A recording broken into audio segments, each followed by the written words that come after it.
Halo Infinite is going to be on its last season. I played the game at launch and a little past then and just ended up stopping. There just wasn't enough content to incentivize me playing the game. Because 343 sure as a heck wasn't going to provide it themselves, I thought, hey, maybe I could just wait for the Forge mode, and they'll make it advanced enough to make custom campaigns. And now they're finally at the point where we can place AI, have them be dropped in via dropships, and make them correctly drive vehicles. The mode I used to enjoy but scoffed at as time went on is looking more tempting to make something with, in all honesty. But there are a few things that are holding me back from using it. Longevity. This point could apply to Infinite as a whole, but I ask 343 this one question. Once support for this game is dead, fully, will I still be able to play it? Because I don't want to spend all day on a Forge creation only to realize I won't be able to access it after 5 years have passed. So if I were them, I would at least find a way to allow us to play the game when the official servers are down. Give fans the ability to run custom servers so they can play multiplayer, and let the campaign be playable offline as well. This also includes Forge. Just let it be accessible to me and the rest of the community for good. I know people will be like, then you can't use the preset shop feature that's built into Forge. And I'll say this just once, make your own stuff without using someone else's handiwork. It's actually more fun. The next thing on the docket is a cutscene creation tool. Now this sounds crazy, but hear me out. Back in the days of Halo 1, Bungie used to use a very primitive way of making cutscenes for the game. The first thing to explain is bipeds. Now you're probably wondering, what the heck is that? Bipeds are the versions of a character, any character, that don't have AI behaviors. Typically they're used as actors in cutscenes. Bungie would take control of these characters and play as them, slightly like a more advanced version of theater mode in a way. Then they'd record the keyboard inputs of the person who took control of the character. These included shooting, crouching, throwing grenades, and moving. Then they'd play back the animation through scripting and record the inputs for cameras as well.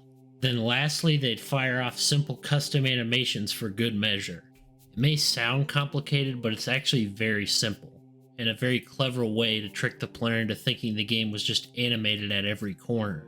Plus, this way it won't be competing with 343's latest project in terms of looks or finesse, because some modders can, believe it or not, make something that isn't janky.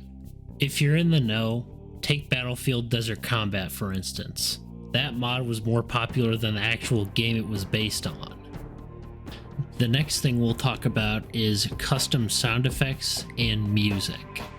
A Halo campaign without music just isn't Halo. And cutscenes without dialogue, in my mind, are terrible too. Now I know what you're thinking, how in the world would Xbox users be able to import custom sounds? To solve this problem for them, I would make sound effects part of a person's file share.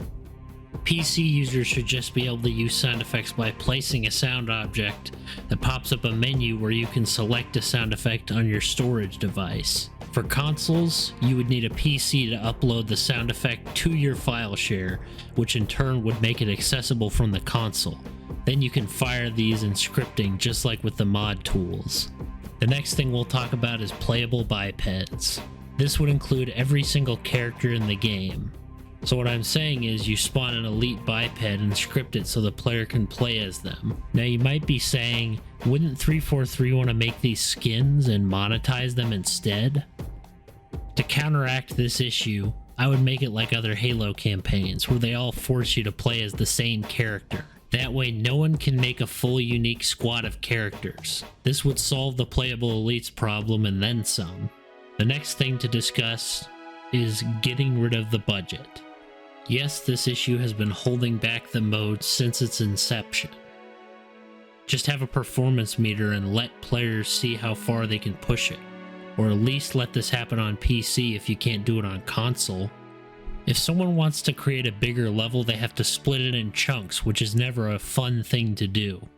The budget is a relic of an older era where computers and consoles didn't have the power to survive stressful gameplay segments.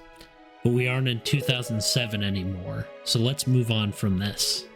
Here are my final thoughts. Forge could become something that combats the mod tools in terms of providing simplicity and accessibility. Creating mods for Halo is fun, but making the maps themselves requires 3D modeling software and the know-how on how to use it.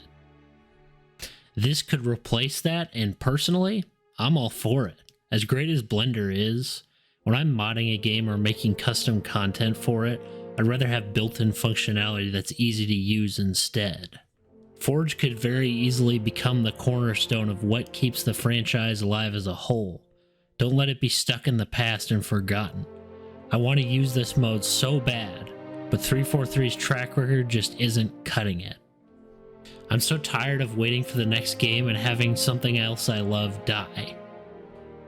Give this mode the respect that Valve gives to players of Left 4 Dead 1 and 2 when they made their Hammer editor, or Dying Light. That game made developer tools that are so good, you can make a map extremely easily and it will look great. This is something Bungie never capitalized on and could allow 343 to separate themselves from their shadow.